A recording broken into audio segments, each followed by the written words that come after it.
اینا دمی مرز مشترک که اوس پاکستان است افغانستان دمی سر مرز کشته شده.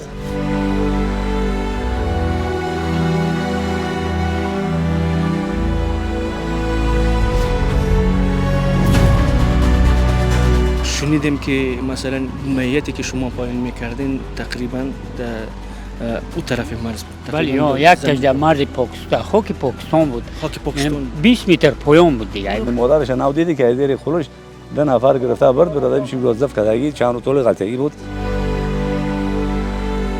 ارزش ما نفهمیدیم که ما تا هنوز گفتیم در ایران هستن همینا.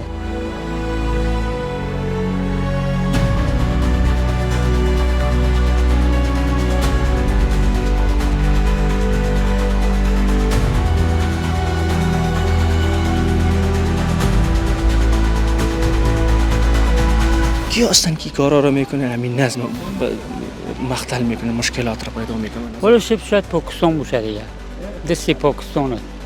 دیگه خپل دو ځوانان له لاسه ورکړي دي. وضعیت امنیتی سب که نامی اول بیگه تا با ساعت 8 بجه 8 بجه که تا 4 بجه دیگر بگردی اول خدایش گپی نیست. خداوند همین دشمنای خارج هیچ وقت دستش در وطن نرسه و وطن ما را نام نکند.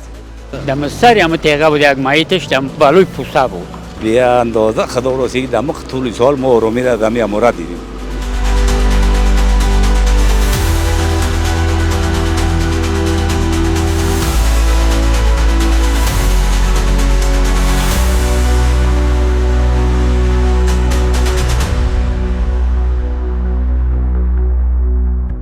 د بخونکي او مهربانه ذات په سپېڅلي نامه د درنو لیدونکو سلامونه. هیله ده چې روغ جوړ اوسېږي او د ژوند چارې مو ښې روانې وي. درنو لیدونکو نن موږ د بدخشان د بهارک سیمې ته راغلي یو، البته بهارک ولسوالۍ ته راغلي یو. دا د پستیره کلی دی.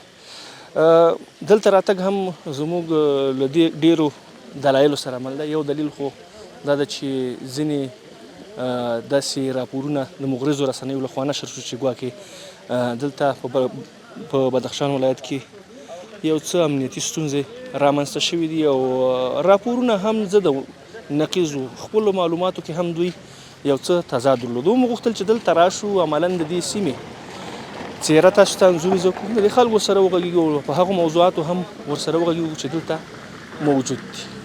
دلته څه ترسره شوي دي او خلک څه غوښتنه لري، د دې خلکو د دې موضوعاتو په تړاو باندې نظر څه دی. ورځو د همدې خلکو له خولې دغه ټول موضوعات درته روښانه کوو.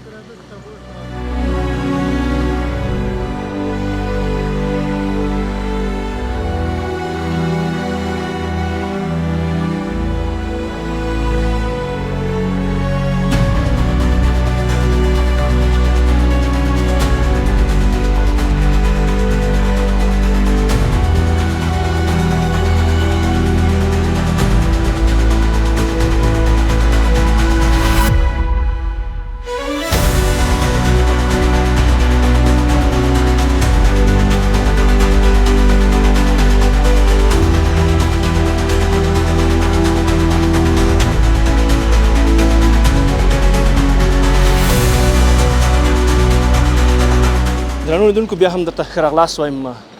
زه نن د بدخشان ولایت په بهارستان یا بهارک ولسوالۍ کې ولاړ یم. لکه څنګه چې ګورئ ډېره یو ښایسته منظره لري دا سیمه، ډېر یو پرامنه ځای دی.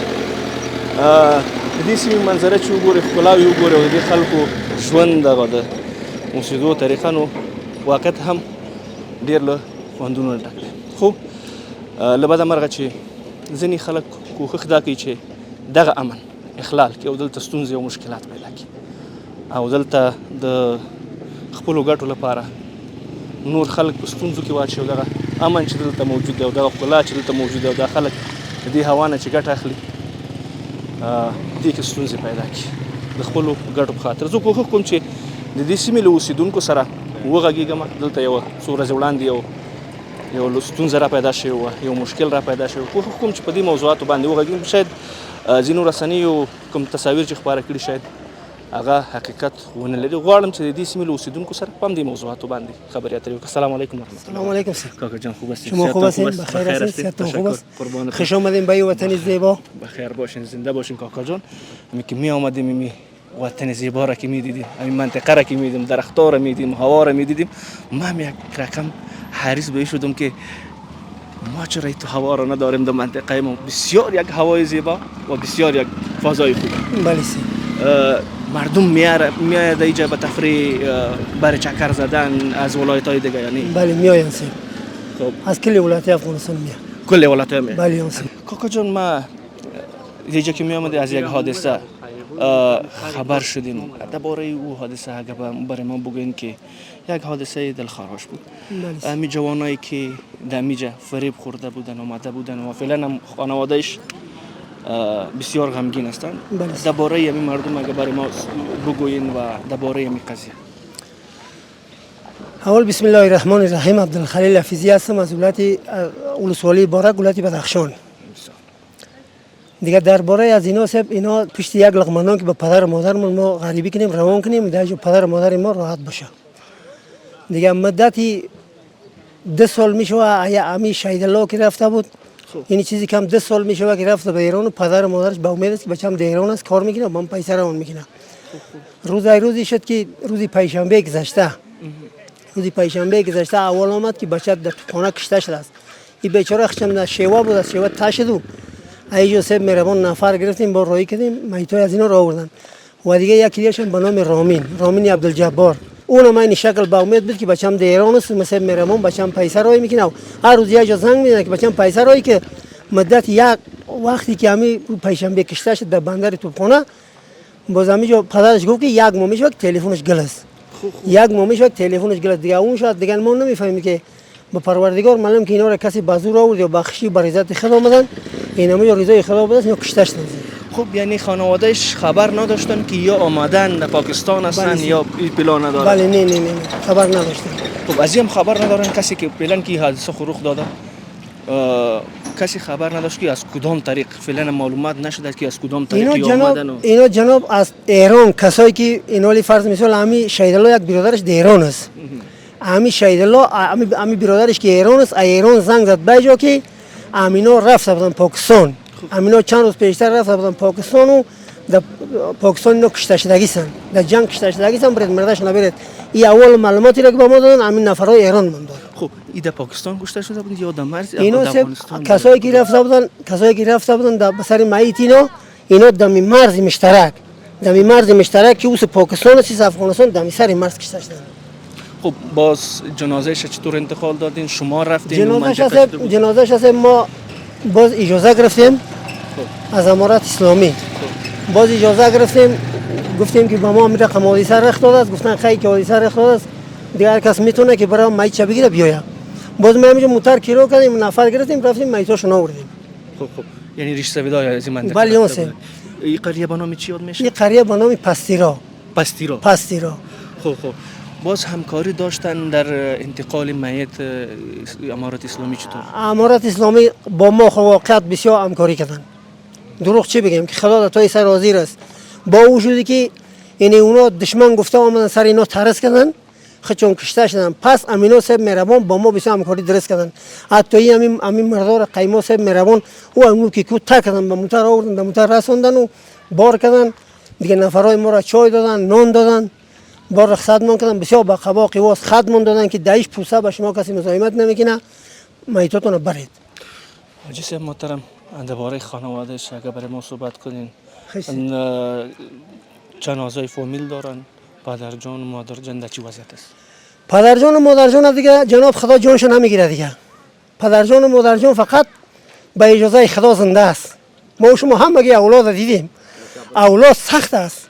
در اینجا از نگاه امنیتی چطور منطقه است؟ امنیت وجود داشت نداشت؟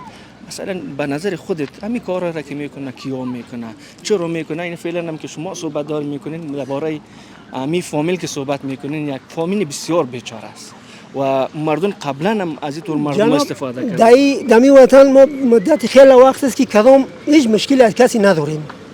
از هیچ کس کدام مشکلی نداریم و دیگه همین نفرای ما که رفت و کشته شده بگیم که کسی دایجو اینا را لط کرده باشه، کسی تهدید کرده باشه، هیچ کسی چیزی نکرده. اینا ایران بودن. واقعا بسیار جای تاسف است جوانای ما که باید به خاطر فامیلش قربانی بتن کار کنن و در بخش پیشرفت کشور کار کنن، دیگه قربانی تو حادثات میشن، ای تو پروژه ها سرش عملی میشه و جوانای خود از دست میدیم. ما به شما هم تسلیت میدیم، به خانواده ای جوانا هم تسلیت. تشکر بسیار زیاد. سلامت باشید. سلام علیکم. زنده باش قربان. بخیر باش. درنو دیدم که کوکم چه دی کلی دی مشل سر هم خبر. کاکا جان السلام علیکم و رحمت الله و برکاته. کاکا جان خوب است؟ خوب باشید. بخیر اومدید. جور سید ان بخیر باشین. کاکا جان یک معرفی از خود اگر داشته باشید. آواز خونست من قریه پستیره. پستیره. نماینده مرد. نماینده. بله. یعنی ما ملک میگیم. بله بله. نماینده فعلا نماینده میگن دیگه. بله بله. خوب چطور هستی کاکا جان؟ شکر سی. و دوای زد. خدا کمتون نکنه. قربانتان زنده باشید. باره همین حادثه که کدی کاکا صحبت میکردیم، شما کل مردمی که در این دور بر ما استاد هستند یک رقم وضعیتشان خراب شد و بسیار خفه شدن و درباره وضعیت می خانواده پرسان کردم. کاکا جان شما دیگه ملک همی قریه هستین، نماینده همی قریه هستین، شما شاید بهتر بدانین از این موضوع. این چطور یک خانواده بود خانواده است و مثلا این حادثه چه رقم رخ داده است؟ ولی سه یک خانواده بسیار غریبونی میبینید خونه نه خونه گلی پیش دونه دیگه بچه‌ش هم نشون دادم من مایده که مامو امینو بسیار مایده بچه بودن که خداوروسی ایران رفتن که ما کار غریبی میکنیم. این مردکه خراقنونش ایباری هم بچه بود اولا میکرد و این میره سودا موضوع میخره میورد کارش روزگارش پیش میره. به خاطر غریبی دیگه ایران رفتن. به خاطر غریبیش همین شما میرقم مردکش هم میرقم مایده بچه در ایران رفتن. هر دویش نوجوان دیگه. هردش ما نفهمیدیم که ما تا هنوز گفتیم در ایران هستن همینو. ای که با ما راپور رسید که کشته شدن در فیسبوک ها موندن گیریم مردای نورا با ما همین مشوره گرفتیم 15-20 قومیم یک فلان کوچه گرفتیم رفتیم 6-7 نفر رفتیم 3 بجه شب حرکت کردیم 12 بجه روز هم پیش مایتا رسیدیم. یعنی خودت هم بودی کاکا؟ بله خودم بودم. راهش تو از قبلا میگفتن که این راه بسیار خراب راست چون کوه است و قبلا هم که یکمک راه داشت بسیار وضعیتش خراب بود. شما شاید زیاد هم به تکلیف هم شده باشین. نیست راه سابقه خراب بود درست در دوران امارات بسیار سرک خوبش جور کرده. این مثلا سرک جور کرده است که هم موترون چشمش قوی میگیره میره خود اما کتالش اندک به تکلیف است دیگه. کتالش نودم به تکلیف میشه خیلی کتال بلند است. بسیار بلند است. شما بلند کوتل بالا شدین دیگه. بالا شدیم دم کتال سی قایم موتر بالا شدیم. قایم موتر بالا شدیم تو سر یک مایتش دم سر هم تیغه بود. سر هم تیغه. دم سر هم تیغه بود یک مایتش دم بالای پوسته بود. یک مایتش دم بالای پوسته بود یک تای دیگه‌اش بسیار دور بود. ایجا بگیریم که نو قریه وری داغ هم بی بود. بله این انتهای سرنشه بود با ما ایجا خام بیدیم و ای بلودست ما را نشان دادن که او دم بی هم بیست با ما همونجا رفتیم ایرا پیدا کردیم آوردیم. کسایی همکاری کردن از دولت، کسایی که تان رفته بودن همکاری دولت چطور بود؟ بس همون سر مرز بود دیگه مسئله اجازه نداشت که دو طرف بره و غیر هم خودمون رفتیم. اینا هم بلودست همکاری کردن نشان من دادن مایتو را بسیار همکاری کردن خطیمان چوب من دادن تنو من دادن کلی چیزی من دادن خداوروسی خطیمان بسیار بیانتا کمک کردن. مسد خودمون مایتو آوردیم در موتر خطیمان بالا کردن تو شکو اسپنج دادن در طرفشون موندیم قایم بسته کردیم. بعد ای که پویان خام بیدیم در قرارگاه پویانگی با ما را چای کردن شکم مناسیر کردن بریج من پخته بودن تیار شکم مناسیر کردن بعد رخصت من کردن خط من دادن خیسی من.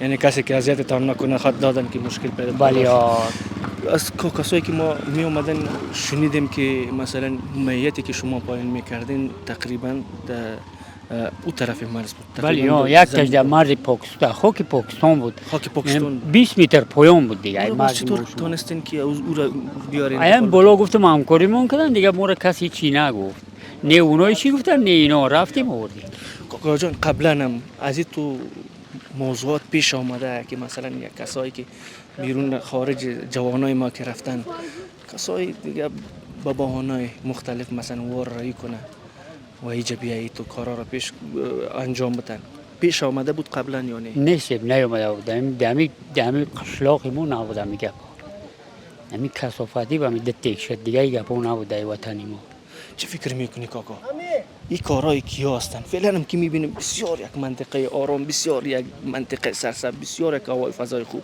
مردم هم بسیار مردم صمیمی هستن کیا هستن که کارا را میکنن همین نظم مختل میکنن مشکلات را پیدا میکنن ولی شاید پاکستان باشه دیگه دست پاکستان است از جوانایی که ما امید داریم که مثلا برای وطن خود خدمت کنن از دوران زویچو با داوود گرفتاری اومده کلش دستی پاکستان است دیگه دستش کس نیست ما شما را پاکستان نارام میگه نارام میگه نارام نباشه یعنی به نظرت که جوانای ما قربانی پروژه های بیگانه میشه بله کلی افغانستان میفهمه این گپا نمیفهمه میفهمه این گپا یک تیفلی گوره که پرسونگی نمیگه میفهمه کاکا جان به همین مردم فقط یک پیامت میشنم که چی پیام داری پیام مامیش که دیگه همی کار نکنن همی جوانا برونده می کار غریبی همی گپا بدر دیگه نمیخوره همی گپا چی بکار است دیگه نکنن همی کارو را که با مردم تکلیف با مادر پدرش همی رقم با ملت همی رقم با حکومت مون همی رقم اگه حکومت آرام است همی شکر گفته و بشینیم دیگه شعر ما گشناسیم همی رقم خدا آورده است بشینیم دیگه کاری مو بدر نمیخوره که دو تاق جنگ باز است باز مشکلات هر کس که بگیره با ما بیل کلند است دیگه چیزی نمیرسه امیر خاموس انجینر سیبونی قربانتان کاکا بسیار گپای شیرین زدی قربانتان زنده باش زنده باش درنو لیدونکو موږ دا هیله لرو دا تمه لرو چې ځوانان به مو زده کړې ترسره کوي او کوم ځوانان چې د خپل کورنیو ورته تمه ده چې د هغوی هغه ستونزې او مشکلات به حل کړي هغه نو دغسې خلکو د پروژو قرباني کېږي واقعیت هم ډېر دردونکی حالت دی په دې هیله چې بیا دغه ډول پیښې د هېواد په داخل کې رامنځته نه شي ډېری وخت سړی څه ویلو لپاره څه پیدا کولی هم نشي ځکه دا خلک چې راټول شوي دي دلته ولاړ دي د دوی هغه درد چې ګوري په سترګو کې اوښکې ګوري یوازې یوه کورنۍ نه ده دا ټول کلی همدغه ډول غمجن دی له دوی سره تاسې انځورونه ګورئ بیا هم له تاسو سره یو د سیمو له اوسېدونکو سره خبرې لرو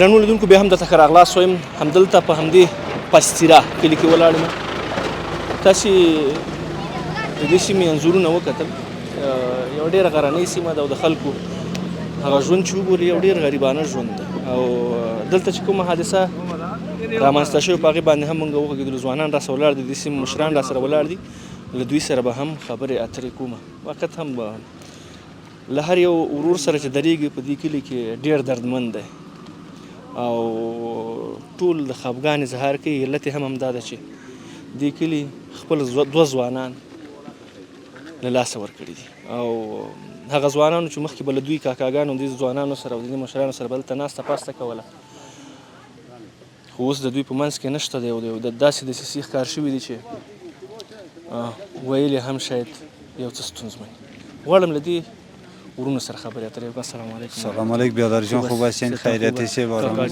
ماندانا باشید. خوب هستید؟ خوب هستید؟ بخیر هستید؟ قربانتان. زنده باشید.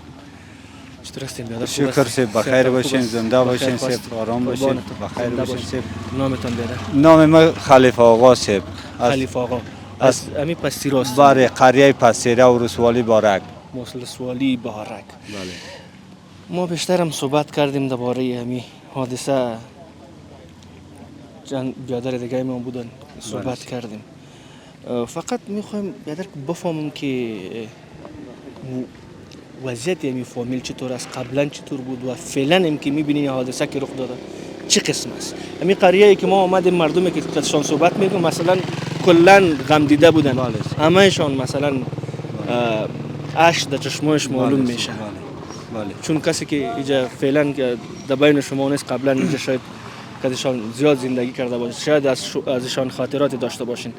درباره این خانواده و همین جوانا اگر برای ما بگوین چطور جوانا بودن؟ والا بیادر جان اینا اینمی 5-6 سال فرض مثلا مایده بچه‌ام بودن در سن 18 سالگی یا 17 سالگی اینا سفر به ایران کردن. ما بریم غریبی کنیم بیاریم یک لقمه نان با بیادرمون یا با پدرمون یا با مادرمون. چون که رفتن هر کدام از او 3 سال 4 سال در اونجا ماندن دیگه. خانواده از او دیجا بود که با اولاد ما به غریبی رفتگی در ایران دیگه نمیفهمید که از این چی خبر نداشت تا اینکه روزی که مرده شگرفتن آوردن هیچ کس خبر نبود که همین اولاد ما در ایران است یا در پاکستان است یا در کجاست. یک روزی بود که بدر مردهش آوردن می‌بینی در فیسبوک ها ماندن والا فلانی کشته شد. شما از فیسبوک خبر شدی؟ از چیز خبر شدی؟ نه همین تلفنون از کارشون دیدیم فهمیدیم که امینو کشته شده دیگه ما خبر نداشتیم. یعنی پدرش هم خبر نداشت؟ هیچ کس خبر نبود. هیچ کس خبر نبود. نه کاکا جان شما مانده نباشین. مانده نباشید. خوب هستید؟ میبخشید در اینجا ما استاد شما که کاکا صحبت داشته باشم. کاکا همین موضوع را که فکر سرش میکنیم یک موضوع بسیار یک چیزی عجیب است که مثلا یک نفر خبر نباشه و یک دفعه خبر شوه که مثلا با امیدی باشه که شاید بچهش برش از خارج پیسه روان کنه، هم مشکلاتش حل کنه. یک دفعه خبر میشه که بچهش دستار کوه جان خود از دست داده. بسیار یک گپ عجیب نیست؟ والا گپ عجیب هم است و یک گپ بسیار دردآور است. لیکن خواهی هر کاری که میشه از طریق پاکستان میشه اینا در همونجا میشه و باید طریق پاکستان اینا میان و بعد همونجا که کشتهشن بعد در طریق اینترنت فیسبوک ها ما میبینیم. ایت نمیشه که روی ما رفته باشیم اینا رایده باشیم. اینا یک بچه‌ای بودن که بسیار مظلوم نانآور 10 سر 12 سر جمعیت. خب چه وقت میشه شما خود همین قریه هستین که همین جوانا رو میشناختین، برشان کدام نسبتی هم دارین یا نه؟ خاصه داریم، قوم و همسایه و برادرمون بودن اینا مظلوم هستن، غریب مردم هستین، خانه هستن. پشت سر می خانه پشت سر خانه است. یکیش اون خانه اش در اون طرف است. اینا با هم کم مسالگری و کم سلا و وسایل هم دستشون نبودن. یک تایی بچه 16 ساله 17 ساله بچه بود، یک تایی 18 ساله و 19 ساله. یعنی کاکا جان شما کدام دلیلی را میبینید که اینجا کدام مشکلی وجود داشت، مشکلی امنیتی یا مشکلات دیگه وجود داشت که مثلا این جوانا رفته این کارا کرده باشه؟ نه سبین کوس ما مردم غریب مردم هستیم به طور عموم کلی ما تو دهقانی و کم ایدات و برایدات ناریم. ما از شیوه و ایران و هر جا باشه میریم غریبی میکنیم، نانآوری خونه مونه میکنیم. لیکن میت منطقه مون آرام بود. اینه که به نسبت یک روزگار خونه اش رفته بودن داخل ایران شدن. با که او طرف که اینا رو آوردن اون نفرایی که آورده دیگه اون نفراش به ما معلوم نشد. در باره امنیت فعلی این منطقه اگه بگوین که مثلا این منطقه چطور وضعیت امنیتیش چطور است؟ فعلا که ما وضعیت امنیتی سب که نامی اول بیگه تا با سب ساعت 8 بجه 8 بجه که تا 4 بجه دیگر بگردی اول خداییش گپی نیست. آرامی شب هم روز است. ایسه 5000 6000 نفر میه به اینجا اواخری و میله در اینجا شبا در جنگل ها میسن. کابل اینجا میاد کندهار علمان دمیول نفر است در اینجا. کاکا جان نمیجه که شما یک زمان که تصویر صحیح بیایی تصویرتان ببینن که گپای شما میگم با 5000 نفر در اینجا میه.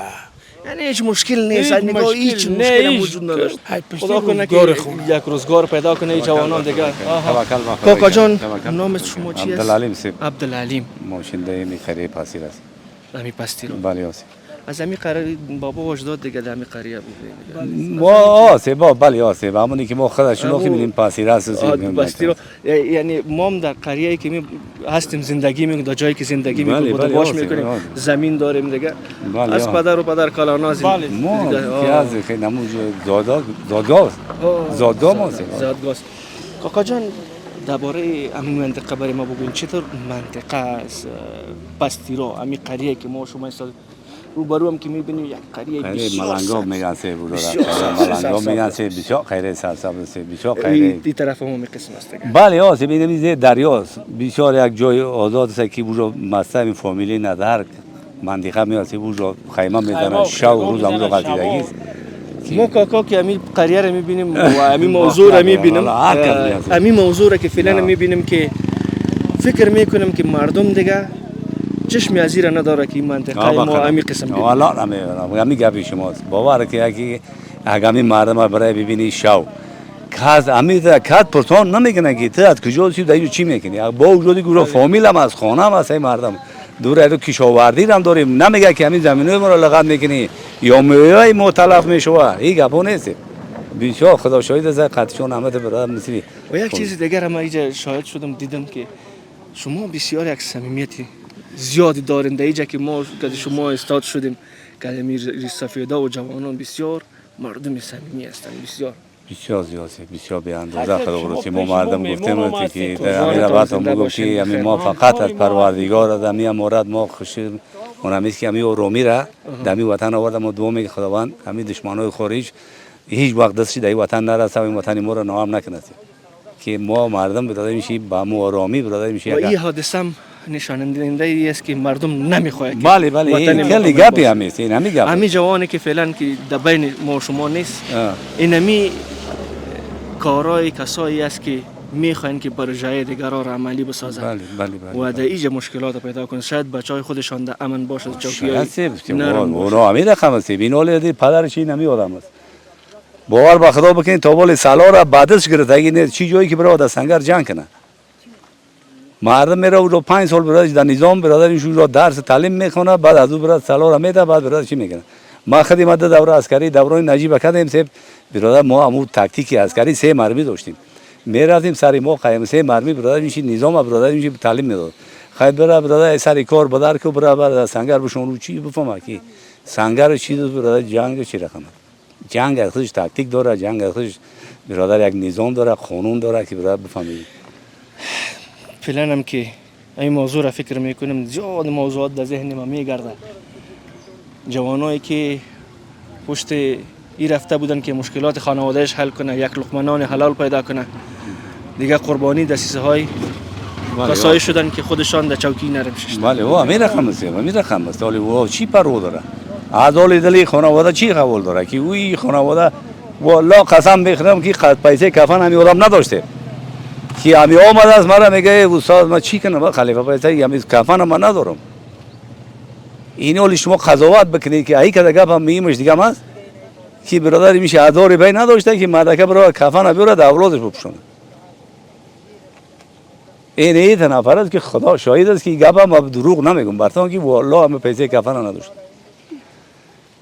بسیار دردوار است که تیفلاش هم این رقم خریده 5-6 تا که نانوارم هم این بیچاره هر دقیقه برادر جون ما میشه مریض هم از کار کردم نمیتونه این همون نفر است اون مادرش نو دیدی که زیر خلوش 2 نفر گرفته برد برادر میشه وظیفه کردگی چند طول غلطی بود بردن سی خاغه خلک چې دا اوس مونږ ګوري دوی ته زموږ دغه پیغام ده چې د خلکو وضعیت وګورئ چې څه ډول وضعیت دی تاسو شاید په دې باندې مختلف ډول امتیازات ترلاسه کړئ او مختلف نمونه ورته ورکړئ او مختلفو زاویې ورته شاید پیدا کړئ خو هغه څه چې دلته د خلک زغمي هغه دلته د لیدلو نه دي دا ځوانان د دې خاطر د تلي چې خپل د کورنۍ هغه ستونزې او مشکلات حل کړي او تاسې د دې ځوانانو دغه وضعیت ته ونه کتلې په مختلفو شکلونو باندې تاسې له دوی څخه استفاده وکړه او دلته مو کورنۍ ورته د غم په ټغر باندې کېنوله کاشکې تاسې هم له دغه ډول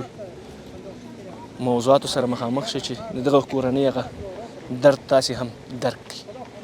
مختلف نومونه او مختلف القاب په مختلفو شکلونو باندې د ځوانانو هغه آینده او د هغې د کورنۍ سرنوشت تباه کول تاسې ته شاید ډېره وړه موضوع ښکاري، خو دلته هغه څه چې ګورئ دغه مشر چې له ما سره ولاړ دی، د دې کلي هغه خلک چې موږ سره ولاړ دي واقعیت هم دا دغه درد کې ټول شریک دي او د کاکا سره له ورځې نه تر اوسه پورې دلته د دوی سره ولاړ دي او همیشه سترګې له اوښکو نه ډکې، ځکه د دې کورنۍ وضعیت داسې نه دی چې دوی وکولی شي چې خپل ژوند ته په عادی شکل باندې ادامه ورکړي.